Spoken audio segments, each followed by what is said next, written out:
Afternoon, नमस्कार। आज हम आप लोग के सामने पीपल डेवलपमेंट इन्वायरमेंट के 6 पार्ट को लेकर आए हैं। आज हम उन टॉपिक्स पे डिस्कस करेंगे जो अभी तक इसमें कवर नहीं हो पाए हैं। तो चलिए फ्रेंड्स, हम स्टार्ट करते हैं वन बाय वन करके कौन कौन से टॉपिक हैं। सबसे पहले नेचुरल रिसोर्सेज की बात करते हैं, यानी जो प्राकृतिक संसाधन हैं वो क्या होते हैं। प्राकृतिक संसाधन वह होता है जिसमें हम देख सकते हैं जो ह्यूमन काइंड है, यानी कि उस without any actions of human kind, जिसमें मानव का कोई हस्तक्षेप न हो, वो क्या है, वो रिसोर्सेज क्या हैं, वो नेचुरल रिसोर्सेज कहलाते हैं। और इसमें क्या क्या चीज़ें इंक्लूड होती हैं उसको हम समझते हैं। सबसे पहले है कि ये वैल्यूड कैरेक्टरिस्टिक को अपने अंदर इंक्लूड करता है। उसमें कौन कौन से हैं जो देख सकते हैं, वो है कॉमर्शियल, इंडस्ट्रियल जो यूज होते हैं, और aesthetic value, scientific interest, cultural value, यानी कि इन सारे चीज़ों को, ये वैल्यूज और इंटरेस्ट जो हैं वो सारे इसके अंतर्गत इंक्लूड होते हैं। अब बात आती है कि अर्थ पे जो सारे हमारे नेचुरल चीज़ें हैं वो सारी चीज़ें भी हमारे नेचुरल रिसोर्सेज में आते हैं। फॉर एग्जांपल हम देख सकते हैं सनलाइट है, एटमॉस्फेयर, वाटर, लैंड और वेजिटेशन एंड एनिमल लाइफ, यानी मानव को छोड़कर, जो ह्यूमन बीइंग है, मानव प्रजाति है, उसको छोड़कर सारी जो चीज़ें अवेलेबल हैं वो हमारे नेचुरल रिसोर्सेज के रूप में होते हैं। तो अब बात आती है कि इन नेचुरल रिसोर्सेज को हम किन किन टाइप्स में क्लासीफाई कर सकते हैं, यानी क्लासिफिकेशन कैसे इसका किया जा सकता है। तो इसको हम वन बाय वन करके समझेंगे। सबसे पहले है on the basis of origin, यानी कि उत्पत्ति जो ही है उसके आधार पर हम किस तरीके से देख सकते हैं। वो है एक बायोटिक है और सेकेंड अबायोटिक है। बायोटिक में क्या होता है, ये लिविंग और ऑर्गेनिक मटेरियल की बात करता है। फॉर एग्जांपल जैसे फॉरेस्ट हो गया, एनिमल्स हो गए, और इसके साथ साथ जो मटेरियल्स हैं उससे भी हम इसको प्राप्त कर सकते हैं, जिसमें हम फोसियल फ्यूल्स है सच लाइक हम देख सकते हैं सच एज कोल और पेट्रोलियम है, ये सारे इसके अंतर्गत जो फोसियल फ्यूल है इसमें इंक्लूड होते हैं। तो ऐसा वजह क्या है कि ये सारे इसके अंतर्गत आते हैं बायोटिक में, क्योंकि ये जो इसका फॉर्मेशन होता है वो बहुत ही मतलब कि एक दशक के अंतराल में होता है, जिस वजह से ये लिविंग और ऑर्गेनिक मटेरियल के रूप में हमें मिलता है, यानी कि हम बायोटिक को एक तरह से कह सकते हैं जीवों का अंश है ये। इसके बाद अबायोटिक, जिसमें जीवांश नहीं होते हैं, जीवों का अंश नहीं होता है, इसमें इसको हम नॉन लिविंग कह सकते हैं, नॉन ऑर्गेनिक मटेरियल भी कह सकते हैं।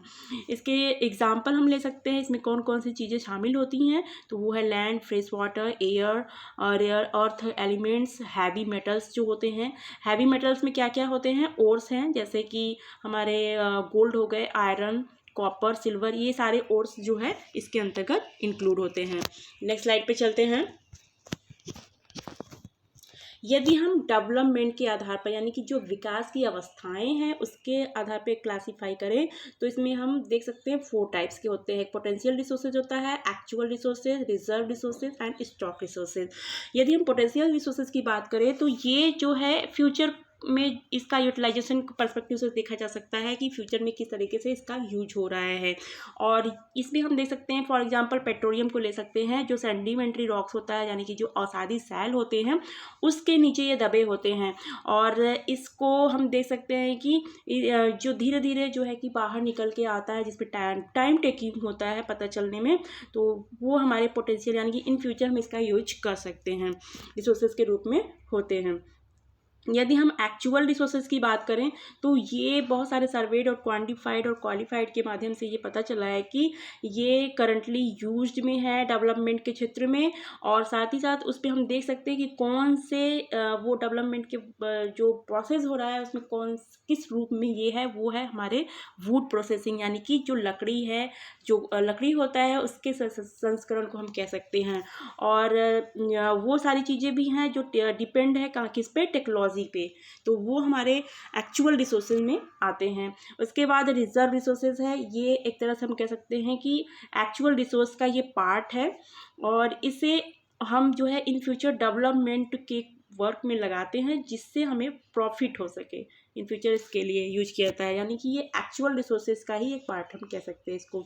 इसके बाद स्टॉक रिसोर्सेज है, ये जो है कि बहुत सारे सर्वेक्षण के माध्यम से यानी सर्वे के माध्यम से ये पता चला है कि ये जब हम टेक्नोलॉजी की मदद से यानी कि टेक्नोलॉजी की कमी की वजह से हम जो चीज़ें यूज नहीं कर पाते हैं यानी करने में सक्षम नहीं हैं, उसे हम इसके अंतर्गत लेते हैं। तो फॉर एग्जांपल हम देख सकते हैं हाइड्रोजन को हम इतना यूटिलाइज नहीं कर पा रहे हैं, इसी वजह से उसको जो है कि स्टॉक रिसोर्सेज में रखा गया है।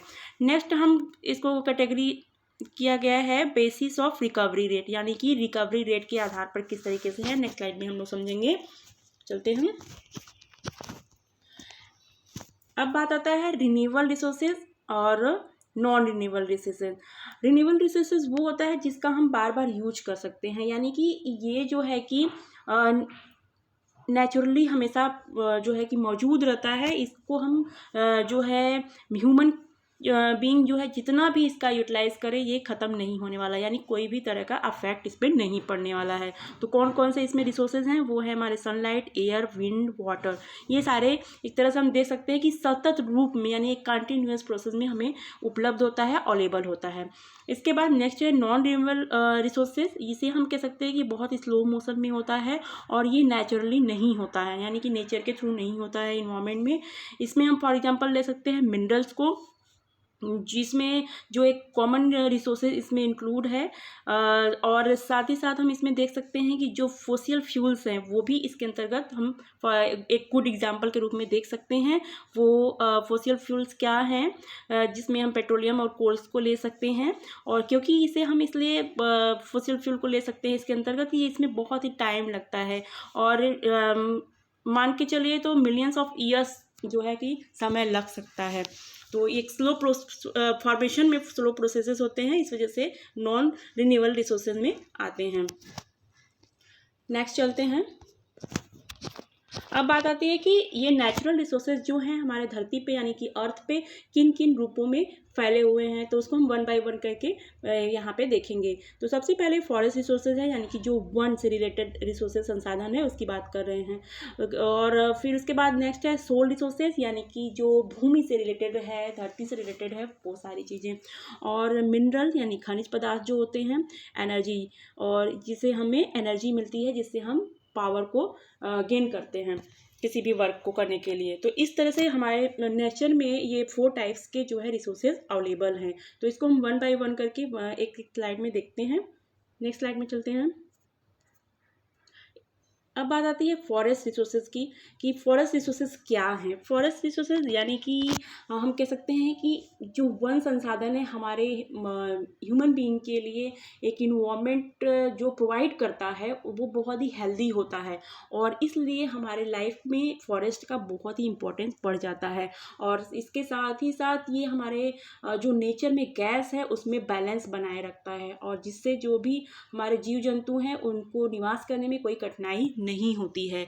इसलिए इसके कंजर्वेशन की बात की गई कि आज जो मानव जाति है बहुत अंधाधुंध इसकी कटाई कर रही है, तो इसको रोकने के लिए जो है कंजर्वेशन का ज़रूरत पड़ा। तो जिसके लिए जो है प्लांटेशन वर्क को ज़्यादा से ज़्यादा प्रेरित करना और लोगों को मोटिवेट करने का काम किया गया। तो इसमें कुछ गवर्नमेंट के थ्रू एक्ट और मूवमेंट चलाए गए, यानी कि गवर्नमेंट के थ्रू जो है कुछ प्लान्स बनाए गए और प्रोग्राम्स बनाए गए हैं, उसको हम वन बाय वन करके समझेंगे। और इसके अगेंस्ट में यानी कि ये जो फॉरेस्ट है उसको कंजर्व करने के लिए कुछ मूवमेंट भी चलाए गए थे कि ताकि लोग पेड़ को न काटें। तो उसको हम समझेंगे। सबसे पहले है सोशल फॉरेस्ट्री प्रोग्राम जो 1976 में आया था। इस वर्ड का यूज सबसे पहले जो हमारे नेशनल एग्रीकल्चर कमीशन है उसके थ्रू यूज किया गया था। इसका मेन ऑब्जेक्टिव यही था कि कैसे लोग अधिक से अधिक प्लांटेशन करें और जो यूजलेस लैंड है वहाँ पे भी प्लांटेशन करके उसको यूटिलाइज किया जा सके। ये हमारे सोशल फॉरेस्ट्री प्रोग्राम का मेन ऑब्जेक्टिव था। इसके बाद फॉरेस्ट एक्ट 2006 बना। ये जो है इस एक्ट के अकॉर्डिंग जो है गवर्नमेंट जो भी ट्राइबल्स हैं यानी कि जो एसटी हैं और जहाँ जो जंगल में रहते हैं यानी कि वनों के पास रहते हैं, वो उनकी सारी जो स्वामित्व एक तरह से हम कह सकते हैं उनको सौंप दिया गया, ताकि वो उनका जो आर्थिक स्थिति है यानी कि इकोनॉमिक कंडीशन भी सुधर जाए और साथ ही साथ जो वन है उसका भी कंजर्वेशन होता रहे। और इससे जो है इस एक्ट की वजह से हमारा जो मिलेनियम डेवलपमेंट गोल है उसको भी जो है कि उसका भी योगदान इसमें रहा, कंट्रीब्यूशन रहा। और इसके बाद जो है नेक्स्ट है हमारा नेशनल फॉरेस्ट कमीशन 2006 में आया। ये जो है 8 मार्च को एक रिपोर्ट प्रेजेंट किया गया था। इसका भी मेन यही ऑब्जेक्टिव था कि कैसे इकोलॉजी जो है उसको सिक्योर किया जाए और जो पारिस्थितिकी तंत्र है वो सिक्योर होगा तभी जो है हमारा जो वन है वो बच सकता है, ऐसा इसके अंतर्गत कहा गया। और जो भी इससे रिलेटेड कम्युनिटी है उसकी भी सिक्योरिटी की बात कही गई। और इसके लिए कुछ जो है कि वचन लिए गए, शपथ लिए गए पालन करने के लिए, वो भी सारी सिफारिशें इसके तहत की गई थी। इसके बाद कुछ मूवमेंट्स चलाए गए, यानी कि जो आंदोलन है, यानी कि जैसे कि कोई भी वन काटने के लिए जा रहा है या फिर कोई जंगल कट रहा है तो वहाँ के जो लोकल लेवल के हैं कुछ लीडरशिपिंग करते थे वो लोग जो है मूवमेंट चलाए। तो इसमें सबसे पहले चिपको मूवमेंट की बात करते हैं जो 1973 में हुआ था। ये चिपको मूवमेंट जो है हमारे उत्तराखंड यानी कि उत्तराखंड के एक सुंदरलाल बहुगुणा हैं उनकी लीडरशिप में किया गया था। जो भी जंगल है यानी कि फॉरेस्ट है उसको कंजर्वेट करने के लिए। उसके बाद साइलेंट वैली है, ये भी 1973 में ही हुआ था। ये केरल में जो है कि फॉरेस्ट कंजर्वेशन के लिए किया गया था। इसके बाद अपिको मूवमेंट है, ये भी 1973 में हुआ था। ये कहाँ पे हुआ था? ये कर्नाटक में जो है फॉरेस्ट कंजर्वेशन के लिए किया गया था। इसके बाद नेक्स्ट है सेव नर्मदा, ये 1985 में हुआ था और ये हमारे एमपी जो है स्टेट वहाँ पे किया गया था। किसके लिए किया गया था? जो भी बांध हैं यानी कि जो डैम बने थे, वहाँ जो डैम बनने के लिए प्रोजेक्ट आए थे उसके अगेंस्ट में ये सेव नर्मदा मूवमेंट चलाया गया। उसके बाद नौदान्या मूवमेंट हुआ जो 1987 में हुआ था। ये हमारे बायोडायवर्सिटी जो है उसके कंजर्वेशन के लिए किया गया था। तो इस तरीके से बहुत सारे मूवमेंट्स जो है हमारे फॉरेस्ट रिसोर्सेज को बचाने के लिए किए गए थे। नेक्स्ट चलते हैं। नेक्स्ट है सोल रिसोर्सेज, यानी कि जो भूमि है उसकी बात कर रहे हैं। तो हम देख सकते हैं कि हमारे भूपृष्ठ की सबसे जो ऊपरी परत है जिस पे हम अपने प्लांट उगाते हैं और एग्रीकल्चर के वर्क करते हैं, जिस पे हमारे मिनरल्स होते हैं, वो सारी चीज़ें क्या होती हैं? वो हमारे मिट्टी के अंतर्गत आते हैं, यानी ऊपरी जो परत होती है उसको हम कह सकते हैं।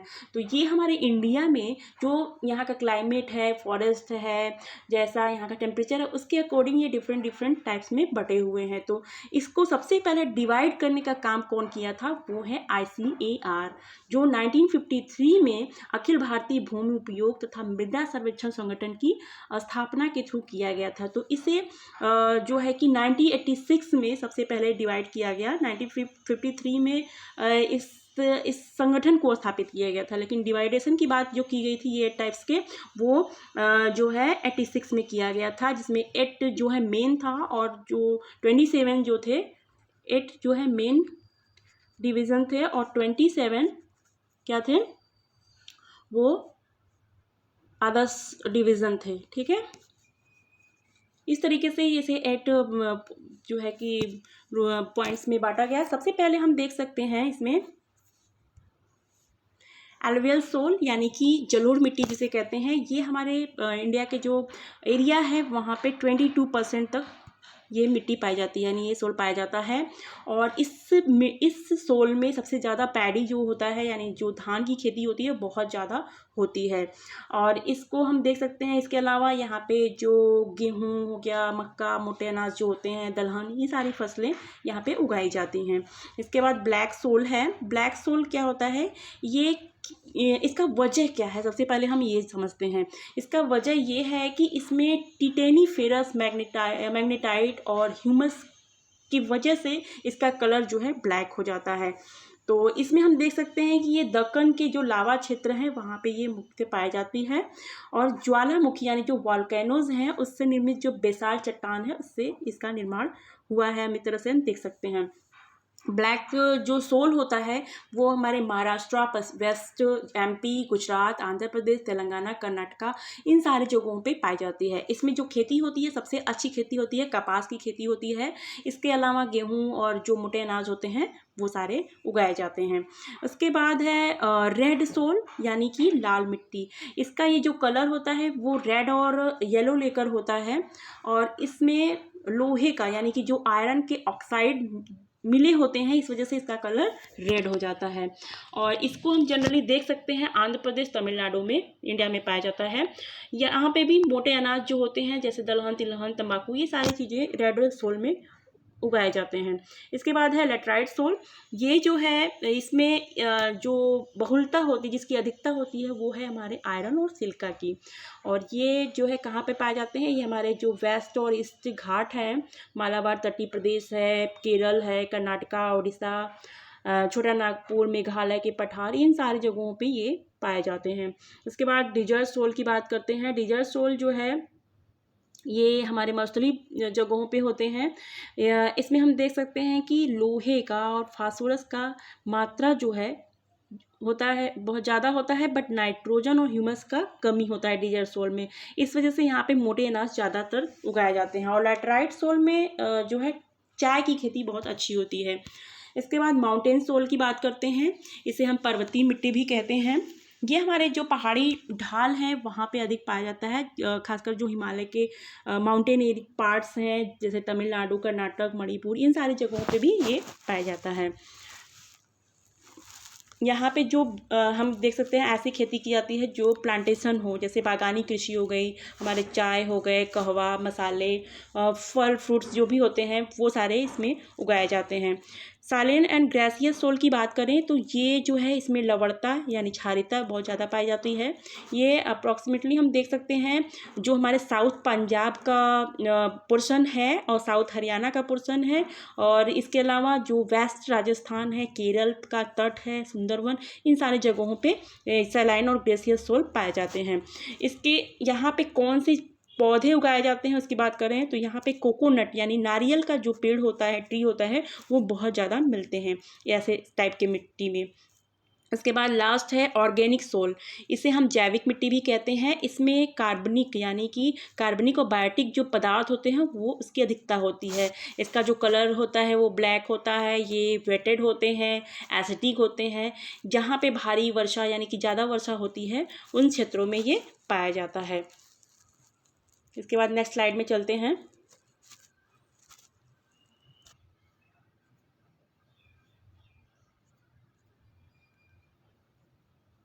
नेक्स्ट हम बात करते हैं मिनरल रिसोर्सेज की, यानी कि जो हमारे खनिज संसाधन हैं।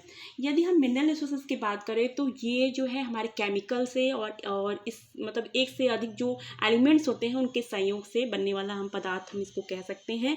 ये हमारे धरती पे यानी अर्थ पे पाया जाता है। इसको आइडेंटिफाई करने के लिए हम फिजिकल और केमिकल क्वालिटीज़ को देखकर समझ सकते हैं कि ये मिनरल्स है। तो इसको भी डिस्ट्रीब्यूट किया गया है, यानी कि इसके टाइप्स को बांटा गया है। तो इसको हम वन बाय वन करके समझते हैं मिनरल्स रिसोर्सेज के। सबसे पहले है मेटॉलिक मिनरल्स, उसके बाद नॉन मेटॉलिक और मिनरल फ्यूल। मेटॉलिक मिनरल्स की बात करें तो इसमें जो है आयरन मिनरल्स और नॉन फेरस मिनरल्स होते हैं। आयरन मिनरल्स जो वह होता है जिसमें आयरन का बहुत ज़्यादा अधिकता होती है, और नॉन फेरस मिनरल्स में इसमें आयरन की कमी होती है। तो आयरन मिनरल्स में आयरन ओरे होता है, magnesium, chromium, nickel, tungsten, cobalt, vanadium, ये सारे हमारे आयरन मिनरल्स हैं। इसके बाद नॉन फेरस मिनरल्स हैं, इसमें aluminium, tin, lead, gold, silver, platinum, zinc, ये सारी चीज़ें पाई जाती हैं। नॉन मेटालिक मिनरल्स की बात करें तो वो ऐसे होते हैं जिसमें जो है कि मेटल नहीं होता है, जैसे हमारे सॉल्ट हो गए, diamond, nitrate, sulphur, marble, diamond, graphite, ये सारे हमारे नॉन मेटालिक मिनरल्स होते हैं। अब मिनरल फ्यूल की बात करें यानी कि जो ईंधन है, खनिज ईंधन की बात करते हैं, इसमें coal, petroleum, natural gas, thorium, uranium, ये सारे इसके अंतर्गत आते हैं। इसके बाद नेक्स्ट स्लाइड पे चलते हैं। नेक्स्ट है एनर्जी रिसोर्सेज। ये क्या है, ये एनर्जी हमारे जो इकोनॉमिक डेवलपमेंट है और पर्सन के लाइफ स्टाइल को बहुत ही बेहतर बनाने का एक अच्छा साधन है, संसाधन हम कह सकते हैं। जो हमारे वर्ल्ड में ये बहुत ज़्यादा तो फैला हुआ है, बट बहुत ही इम्बैलेंस है, यानी कि कोई बैलेंस नहीं है जो डिस्ट्रीब्यूशन का देख सकते हैं। तो हम अप्रोक्सीमेटली कह सकते हैं कि जो कोल है हमारे एनर्जी रिसोर्सेज में, वो अप्रॉक्सीमेटली 90% है। और इसके अलावा जो हमारे मिनरल्स ऑयल हैं वो 80% है, और वाटर जो पावर होता है, वाटर का जल शक्ति जो होती है, वो भी हमारे 80% ही है। ठीक है, इसके बाद हम एनर्जी रिसोर्सेज के टाइप्स की बात करते हैं कि कौन कौन से टाइप्स में ये अवेलेबल है। तो इसमें सबसे पहले नॉन रिन्यूएबल एनर्जी रिसोर्सेज है। ये क्या होता है, इसका जो यूज होता है हम सिर्फ वन टाइम कर सकते हैं, यानी कि एक बार यूज करने के बाद ये ख़त्म हो जाता है। तो इसमें कौन कौन सी चीज़ें आती हैं, वो है coal, petroleum, natural gas, atomic power. और इसमें एक बात यह है कि ये हमारे इन्वायरमेंट के पर्सपेक्टिव से बहुत ज़्यादा पॉल्यूशन भी क्रिएट करती हैं। और सबसे पहले तो कोल की बात करते हैं। कोल जो है ये हमारे कह सकते हैं कि परतदार चट्टान जो रॉक्स होते हैं उसमें परतनुमा रूप में अवेलेबल होता है। यदि हम वर्ल्ड में कोयले की बात करें, कोल कितने हैं, कब से स्टार्ट हुए हैं, और ये सारी चीज़ें, तो वो है कार्बोनीफेरस जो पीरियड था उससे। और उसके अलावा जो कुछ कोयले का निर्माण हुआ है वो टर्शियरी टाइम में हुआ है।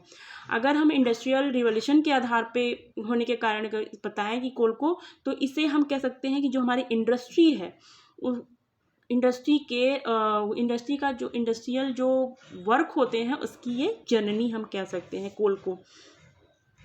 अब बात आती है पेट्रोलियम और नेचुरल गैस की। पेट्रोलियम को हम कह सकते हैं कि इसकी उत्पत्ति 10 से लेके 20 करोड़ के वर्ष पहले जो है कि एक सैंडीमेंट्स के नीचे, यानी कि जो औसादी है उसके नीचे, औसादों के नीचे दबकर हुए थे। इसमें जो भी हमारे प्लांट्स हैं, यानी जो ट्रीज़ हैं, जो भी हमारे समुद्री जीव हैं, एनिमल्स हैं, उनके अवशेष जो भी बचे हुए थे उनके उससे अपघटन से हुआ है पेट्रोलियम का निर्माण, या फिर हम नेचुरल गैस को कह सकते हैं। तो इस तरीके से हम देख सकते हैं कि ये हमारा पेट्रोलियम जो होता है वो हमारे वाटर से भी बहुत ज़्यादा हल्का होता है। सबसे ऊपरी जो पार्ट होता है वो गैस होता है, और उसके बाद जो नीचे होता है वो ऑयल होता है, और सबसे लास्ट में क्या होता है, वाटर होता है। ठीक है, इस तरीके से इसका स्ट्रक्चर बना हुआ है। इसके बाद नेक्स्ट है एटॉमिक पावर। इसे हम कह सकते दो रूपों में देख सकते हैं। एक तो हमारा यूरेनियम होता है और दूसरा थोरियम, यानी इन दोनों के रूप में ये अवेलेबल है। और यदि हम बात करें इस टाइप के जो रिसोर्सेज हैं, तो पूरे विश्व में यानी वर्ल्ड में तो वो 11% अवेलेबल हैं, ऐसे इससे जो है एनर्जी प्राप्त होती है। इसके बाद नेक्स्ट है रिन्यूएबल एनर्जी रिसोर्सेज। ये जो रिसोर्सेज होते हैं इसको हम बार बार यूज कर सकते हैं, यानी ये सस्टेनेबल कह सकते हैं, ऐसा रिसोर्सेज है। तो इसलिए जो हमारी पॉल्यूशन की समस्या है, प्रॉब्लम है, वो बहुत ही अच्छे से इससे समाधान हो सकता है। और साथ ही साथ जो भी हमारे एनर्जी के बढ़ती डिमांड है, ग्लोबल वार्मिंग की समस्या है, वो सारे भी सॉल्यूशन इसके थ्रू पॉसिबल हैं। तो इसलिए हमारी जो गवर्नमेंट है इसके लिए स्ट्रेटजी बनाई है कि 2022 तक जो है 175 गीगावाट जो है इस एनर्जी को प्राप्त करने की, यानी इतनी क्षमता को प्राप्त करने का लक्ष्य रखा है, ताकि अधिक से अधिक हम जो है इन्वायरमेंट को कंजर्वेट कर सके, जो भी पॉल्यूशन हो रहा है उससे बच सकें, और हमें एनर्जी जो चाहिए वो भी हमें मिल सके। तो इसमें हम देखते हैं कि कौन कौन से रिसोर्सेज आते हैं रिन्यूएबल में, वन बाय वन करके। सबसे पहले है हाइड्रो इलेक्ट्रिक एनर्जी। ये क्या होता है, इसे वाइट कोल भी कहते हैं। क्या कहते हैं, वाइट कोल। और इसलिए कहा जाता है क्योंकि इससे जो पॉल्यूशन होता है वो बहुत ही कम होता है। इसके बाद है विंड एनर्जी। ये इसे हम कह सकते हैं कि हम जो भी हमारे पास वायु है उसका हम यूज करके इस एनर्जी को बनाते हैं। यदि ऐसा जो है इस एनर्जी को किसी भी पीसफुल टाइम में हम इसे मतलब रख नहीं सकते हैं, संचित नहीं कर सकते हैं। यदि हम बात करें विंड एनर्जी का, तो सबसे पहले इस टाइप के जो फैक्ट्री यानी कि मिल लगाए गए थे वो थे नीदरलैंड में। प्रेजेंट टाइम की बात करें तो सबसे बड़ा जो प्रोडक्शन कर रहा है इसका वो है यूएसए। और इंडिया की बात करें तो इंडिया का स्थान इसमें है 5th, यानी कि 5वां स्थान है। और यदि बात करें इसके यूटिलाइजेशन की, तो सबसे पहले WMO जो करके है, यानी कि वर्ल्ड मेट्रोलॉजिकल ऑर्गेनाइजेशन, उसने एक अनुमान लगाया है कि यदि हम इसका सही रूप में यूज करते हैं तो हमें अभी से लेकर मतलब वर्ल्ड में जो भी प्रोडक्शन हो रहे हैं लाइट के, 13 गुना अधिक बिजली का उत्पादन इससे किया जा सकता है। तो इस तरीके से जो है हमारे विंड एनर्जी हैं, जिसे हम अगर यूटिलाइज करें तो काफ़ी हमें मदद मिल सकती है। उसके बाद है सोलर एनर्जी। सोलर एनर्जी यानी कि जो हमें सन से प्राप्त होती है, ये बहुत ही सर्वाधिक मात्रा में है और ये सोर्स जो है कि बहुत ज़्यादा है। और जिसे हम जो प्राप्त करने का तरीका है, इसमें हम कई सेलों को सौर पैनलों में प्रकाश जो लाइट होती है, जो टेम्परेचर होता है के लिए पावर उत्पन्न करने के लिए जोड़ा जाता है। और यदि धूप की जो प्रचुरता वाले जो जगह हैं, यानी जहाँ पे धूप ज़्यादा होता है, जैसे उष्णकटिबंधीय देश होते हैं, वहाँ पे ये बहुत ही ज़्यादा उपयोगी होता है। तो इसमें हम देख सकते हैं इसका उपयोग सौर कुकर, सौर तापक, सौर ड्रायर के साथ लाइट में भी किया जा रहा है। इसके बाद नेक्स्ट है टाइडल एनर्जी। टाइडल एनर्जी क्या होता है? जो हमारे समुद्र है, यानी जो सी है, वहाँ पे जो ज्वार भाटा आता है, जो टाइडल आता है, उससे इसका निर्माण किया जाता है। अब बात आता है कि ये सबसे पहले यूज कहाँ पे किया गया था, इसका स्टेशन कहाँ स्टैब्लिश किया गया था, तो वो है हमारा फ्रांस में टाइडल एनर्जी को सबसे पहले यूज किया गया था। और इसके बाद हम रसिया और इंडिया में भी इसके उत्पादन को देख सकते हैं। बट इसमें एक प्रॉब्लम आती है टाइडल एनर्जी को कि इसमें जो है बहुत सारे टेक्नोलॉजी का डेवलपमेंट नहीं हो पाया है, यानी कि पूरी तरह से विकसित नहीं हो पाया है टेक्नोलॉजी। इस वजह से जो भी हमारे ज्वार नदमुख हैं, जो एरिया है, वहाँ पे इकोलॉजिकल इम्बैलेंसेस जो है क्रिएट हो सकते हैं, ऐसा अनुमान लगाया जाता है। इसके बाद हम नेक्स्ट चलते हैं।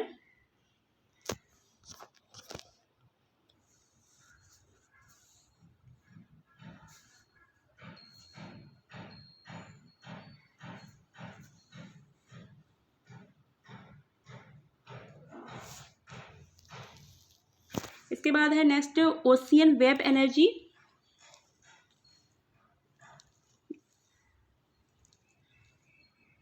ये हम कह सकते हैं कि जो भी हमारे सी हैं, वहाँ पे जो बड़े बड़े मशीन जो चलाई जाती हैं पावर को प्रोड्यूस करने के लिए, उस तरीके का ये जो है वहाँ पे एक तरंग यानी कि एक वेब के थ्रू जो है पावर को गेन किया जाता है, उसको इस यंत्र के थ्रू जो है कि कलेक्ट किया जाता है। जो भी हमारे विद्वान हैं उनका ये अनुमान लगाया जाता है। ठीक है। इसके बाद है ओशियन थर्मल ग्रेडियंट एनर्जी। ये जो है एक तरह से हम कह सकते हैं कि हमारे जो सी है, यानी कि जो समुद्र का लेवल है, उसमें हम देख सकते हैं कि ऊपर का जो टेम्परेचर होता है वो जो है ज़्यादा हीट होता है, बट हम जब नीचे जाते हैं तो वहाँ का जो टेम्परेचर होता है वो कम होता है। यानी कि इन दोनों का जो अंतर होता है उसी से हम एनर्जी पैदा करते हैं, ओशियन थर्मल ग्रेडियंट जो एनर्जी होता है। ठीक है। इसके बाद नेक्स्ट है जियोथर्मल एनर्जी। इस एनर्जी की बात करें तो हम कोई भी निश्चित प्लेस है, यानी कि निश्चित जगह है, या फिर जो सेल होते हैं, यानी जो रैक्स के कंस्ट्रक्शन होते हैं, संरचना होता है, वहाँ पे इस सोर्सेस को, उस आधार पे हम सोर्सेस को प्राप्त करते हैं। तो ये जो इसका जो ट्रांसपोर्टेशन होता है बहुत ही खर्चीला होता है। इसका हम यूज जो है अपनी इच्छा अनुसार नहीं कर सकते हैं, जियोथर्मल जो एनर्जी होता है। इसके बाद है हमारा बायो एनर्जी। इसे हम जैव ऊर्जा कहते हैं। इसमें हम देख सकते हैं कि जो डिफरेंट टाइप्स के प्लांट्स हैं और जो भी हमारे ऑर्गेनिक पदार्थ हैं, उनसे एनर्जी को गेन किया जाता है। ठीक है। इसका ज़्यादातर यूज जो है, प्रोडक्शन जो किया जाता है हमारे डेवलपिंग कंट्रीज़ में ज़्यादा हो रहा है इसका बायो एनर्जी का। तो इसमें कौन कौन सी चीज़ें आती हैं, जैसे एथनॉल का उत्पादन करके उनका यूज जो है डीजल, नैफ्था, गैसोलीन के रूप में किया जा सकता है। इसके बाद नेक्स्ट है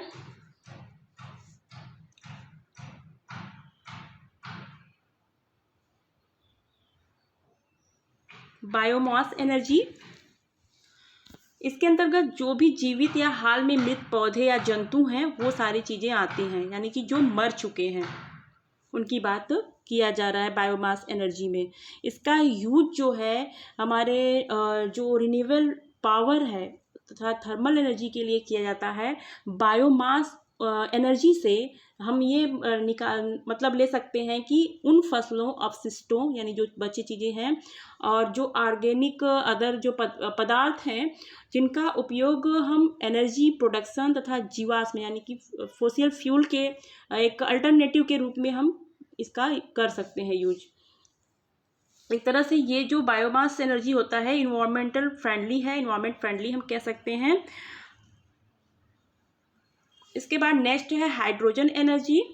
ये जो है कि इसको क्या कहा जाता है, इसे कहा जाता है भविष्य का ईंधन यानी कि फ्यूचर फ्यूल कहा जाता है।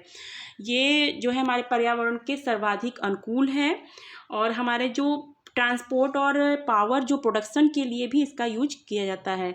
जैसा कि माना जाता है कि हाइड्रोजन जो हमारे अर्थ पे पाया जाता है वो सारे एलिमेंट्स में इसका जो स्थान है वो है थर्ड स्थान पे ये पाया जाता है। वास्तव में हाइड्रोजन हमको जो है कि एक रिसोर्स नहीं मान सकते हैं, यानी कि एक सोर्स नहीं मान सकते हैं, बल्कि एक मीडियम कह सकते हैं जो कि हमारे एनर्जी का परिवहन करता है, ट्रांसपोर्टेशन करता है। यदि हम हाइड्रोजन को ऑक्सीजन की उपस्थिति में जलाएं तो क्या होता है, वो है वाटर का निर्माण हो जाता है। इसके बाद नेक्स्ट जो है फ्यूल सेल। ये एक तरह का एक केमिकल यंत्र है यानी कि रासायनिक हम इंस्ट्रूमेंट कह सकते हैं जो हाइड्रोजन की रासायनिक ऊर्जा का प्रयोग कर स्वच्छता और सक्षमता पूर्वक विद्युत का उत्पादन करता है। अगर ईंधन सेल में हाइड्रोजन ईंधन का प्रयोग किया जाता है तो यह हाइड्रोजन ईंधन सेल कहलाने लगता है। इस तरीके से हमारे जो रिन्यूएबल एनर्जी है, रिसोर्सेज जो बहुत ही ज़्यादा अगर हम इसको यूज करें तो भी कोई इफेक्ट इन्वायरमेंट को नहीं पड़ेगा। चलते हैं नेक्स्ट स्लाइड में।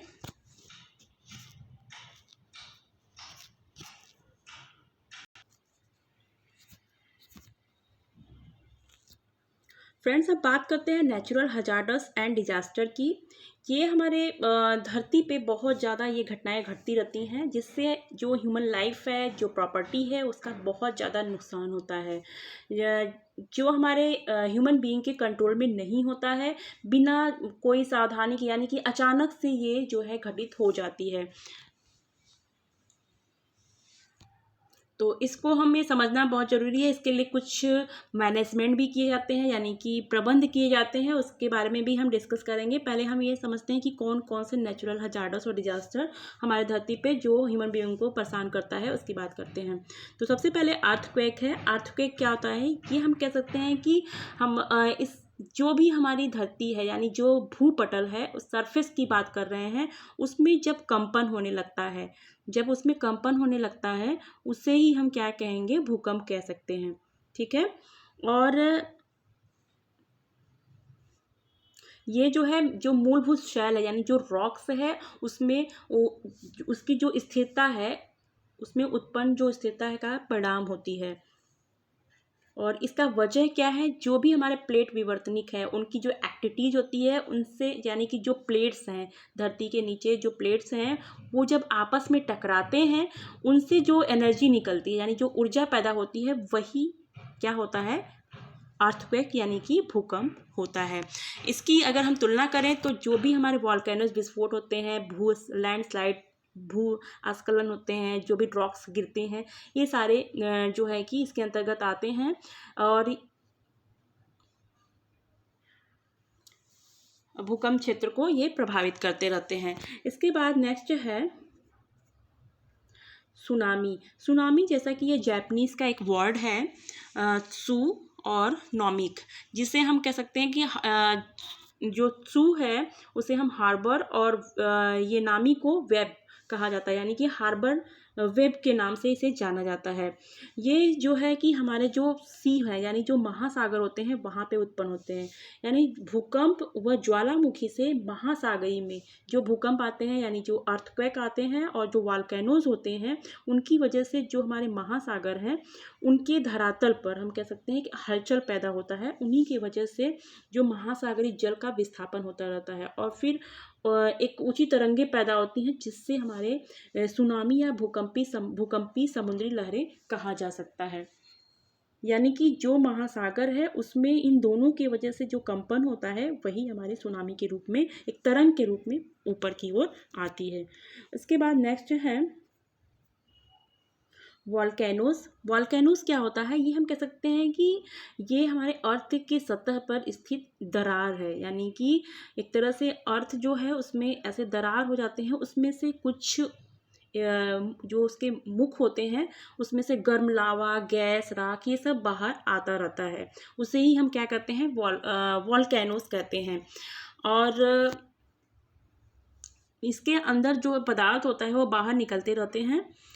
ये हम कह सकते हैं कि शंक्वाकार स्थल रूप को ज्वालामुखी पर्वत कहा जाता है, यानी जो शंकु आकार का होता है। इसका भी वजह जो है वो प्लेट विवर्तन की से होता है, यानी कि जो प्लेट खिसकते रहते हैं उसकी वजह से ये लावा जो है बाहर की तरफ आता रहता है।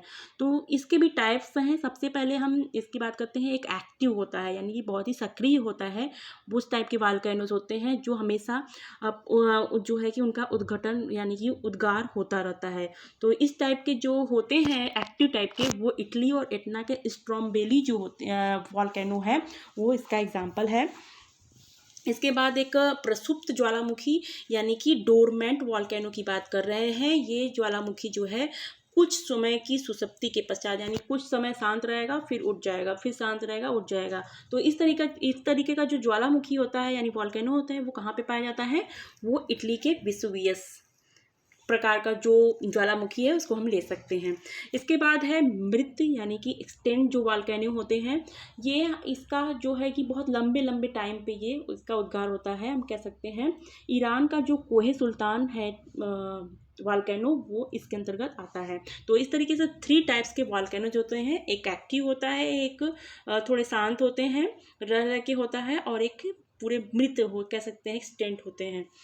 इसके बाद हम आते हैं साइक्लोन्स की बात करते हैं यानी कि चक्रवात। ये क्या होता है, एक ऐसा हम कह सकते हैं कि एक बंद परितंत्र है कह सकते हैं इसको, जिसका तरल पदार्थ पृथ्वी के समान एक ही दिशा में चक्कर लगाता है, यानी कि तरल पदार्थ एक ही दिशा में जो है चक्कर लगाता रहता है, ऐसे ऐसे यूं यूं यूं, और ये हवा जो है सर्पिल आकार में घूमती रहती है।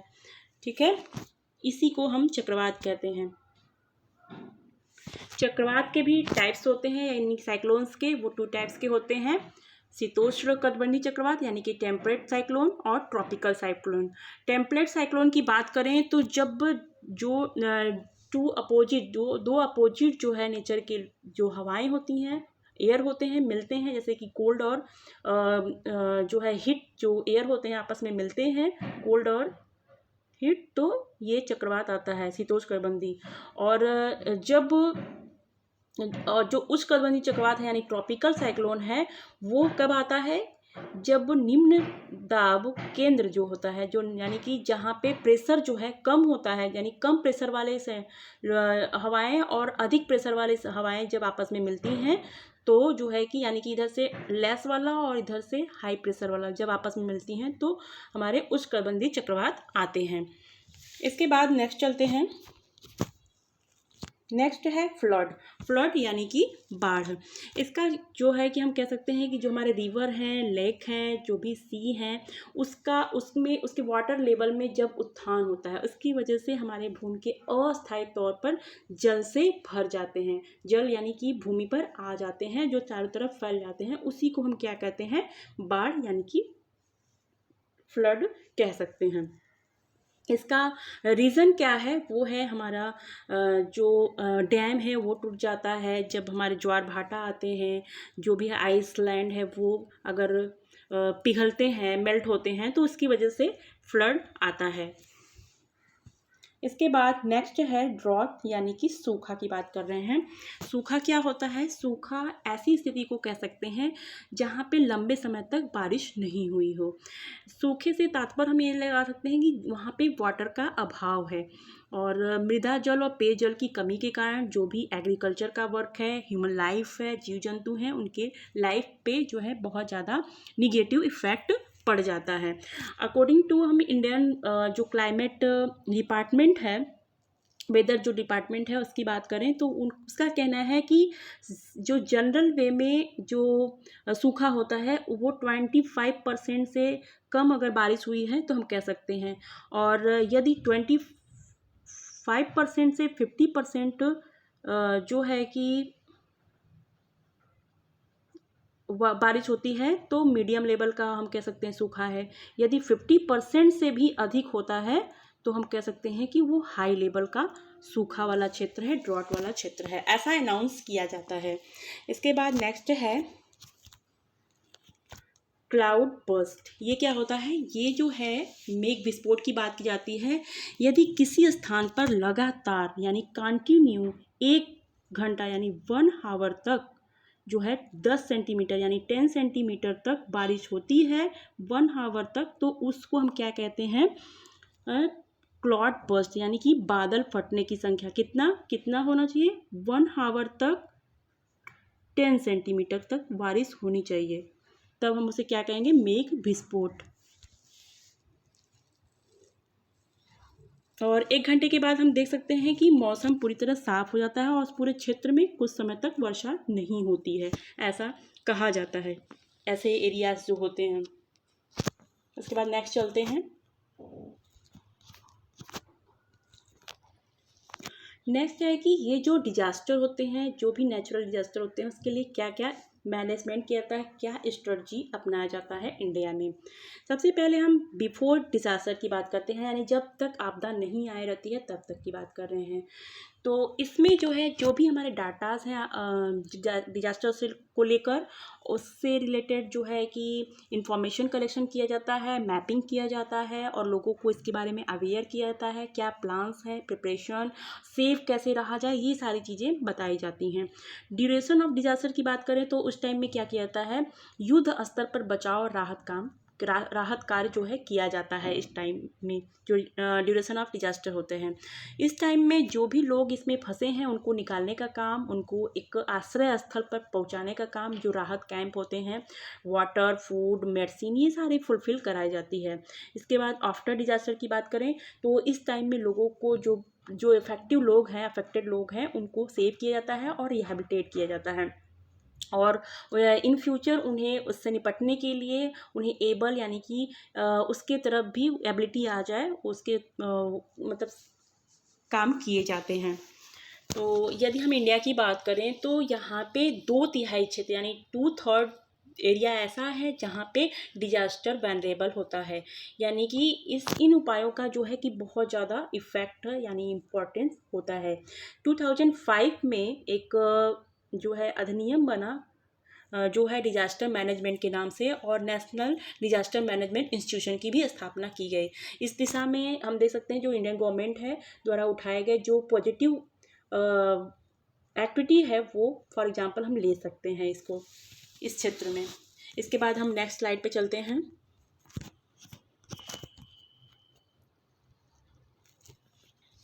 नेक्स्ट है बायोडाइवर्सिटी यानी कि जैव विविधता। इस टर्म का यूज़ सबसे पहले जो है E.O. विल्सन ने 1986 में किया था, और इस वर्ड का जो यूज किया गया था वो है W.G. रोजन, जो 1985 में किए थे।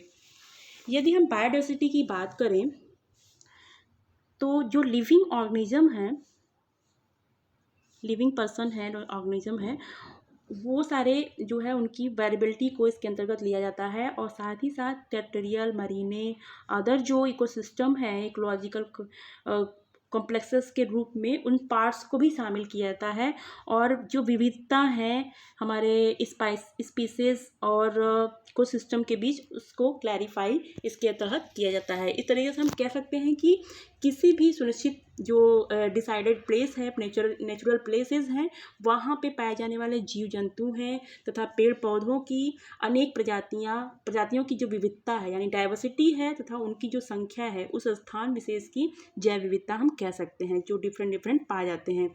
तो बायोडाइवर्सिटी में ज्ञात और अज्ञात दोनों ही प्रजातियों को शामिल किया जाता है। इसके बाद इसकी जो वेस्ट यानी कि विशाल जो है इकोसिस्टम है, वो सारी सर्विसेज दी जाती हैं जो ह्यूमन वेलबींग के लिए एक तरह से हम कह सकते हैं क्रिटिकली जो है कंट्रीब्यूशन दे रहा है।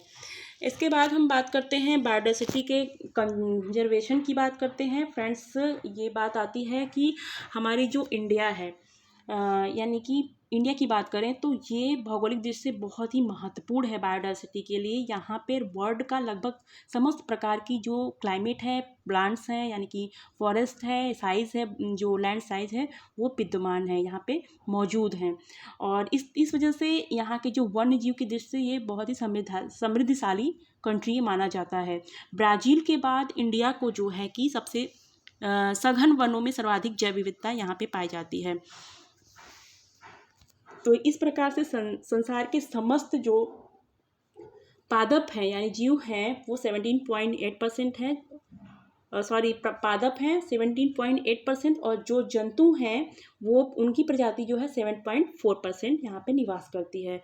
लेकिन क्या है कि इन वन जीवों और पक्षियों की जो संख्या है वो मतलब कि असंख्य प्रजातियाँ विद्यमान हैं यहाँ पे, पर इसमें मनुष्य का जो एक भौतिकवादी दृष्टिकोण है वो बायोडाइवर्सिटी को नष्ट करते जा रही है, यानी कि जो उसकी ओरिजिनलिटी है उसको समाप्त कर रहा है। इस वजह से हमें ये कंजर्वेशन की बात करनी पड़ रही है, इसके लिए सोचना पड़ रहा है। तो इसके लिए 2 उपाय अपनाए गए हैं। सबसे पहले है इन सीटू कंजर्वेशन, यानी कि जहाँ पे जैव विविधता संरक्षण का ये सबसे हम कह सकते हैं बेहतर तरीका है, क्योंकि ये जहाँ पे जीव जंतु और पादप प्रजाति रहते हैं वहीं पे कंजर्वेशन की बात करता है, यानी जहाँ पे वो रहते हैं वहीं पे उनको सुरक्षा दी जाए। तो इसमें जो इन सीटू होता है इसमें क्या क्या आते हैं, फॉर एग्जांपल हम देख सकते हैं बायोस्फीयर रिजर्व, नेशनल पार्क और सेंचुरी। और उसके बाद एक्स-सीटू कंजर्वेशन है, ये हम कह सकते हैं इस प्रकार का जो कंजर्वेशन है इसमें जीव जंतु एवं पादप प्रजातियों को उनके जो प्राकृतिक पर्यावास है यानी जहाँ वो रहते हैं वहाँ उससे जो है कि बाहर उनको कंजर्वेट किया जाता है, संरक्षण प्रदान किया जाता है।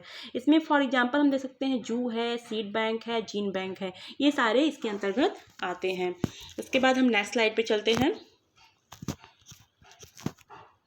नेक्स्ट है कि इस बायोडाइवर्सिटी कंजर्वेशन के लिए कौन कौन से प्रयास किए गए हैं।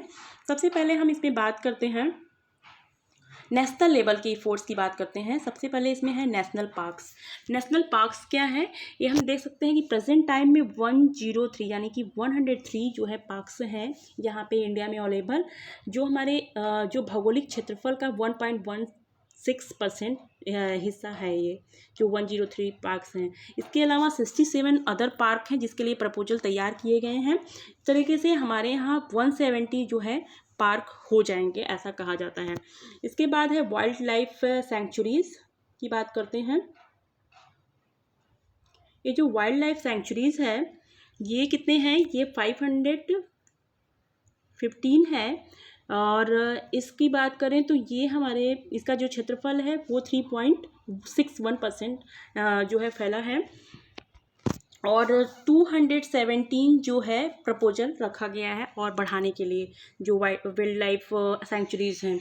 तो इन दोनों में जो है कि जो शिकार करना यानी हंटिंग करने का जो काम है जो है अलाउ नहीं है, लेकिन जो भी जो चराई होती है यानी कि पशुओं को आना जाना वाइल्ड लाइफ सेंचुरी में अलाउ है। इसके बाद बायोस्फीयर रिजर्व है, ये कितने हैं बायोस्फीयर रिजर्व इंडिया में, ये 18 रिजर्व हैं ऐसे इंडिया में। और ये जो है कि 1971 में यूनेस्को द्वारा एक अंतर सरकारी का वैज्ञानिक कार्यक्रम के रूप में आया था।